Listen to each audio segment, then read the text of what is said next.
Hello friends, we are standing at the gravesite of Refael Hakohen Katz. He was one of the greatest tzaddikim that lived at the time, at the end of the 18th century. He lived at the time of the Hasidim and the Misnagdim, the Baal Shem Tov and the Vilna Gaon. He happened to be a student of the Vilna Gaon and also a student of the Shagas Aryeh from Minsk.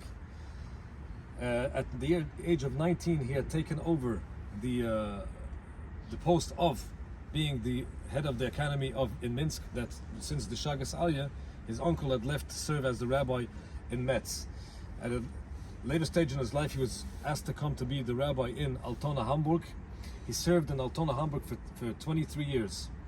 In these 23 years, he had written many books, one of them being the Torat Yekutiel, and he had also at the same time was known to be a fierce opponent of the reform and movement known as the Haskalah.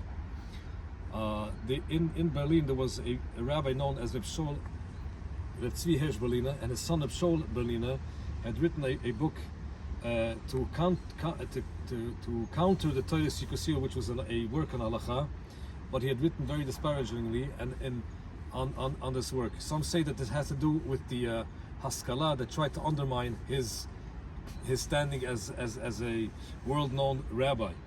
In the year 1803, in the year 1800, 3 years before his passing, he had wanted to immigrate to the land of Israel, which was a failure because at that time Napoleon made his campaign to take over from Egypt until Syria, which had failed. But in the chaos of all that, he couldn't immigrate to the land of Israel. In the interim, since he had planned already to leave, so the rabbis had taken a different, the community had taken a different rabbi known as Chaim Tzvi Berliner, and he was the rabbi of the Sholosh Kehilos of Ahu. He's a Baruch.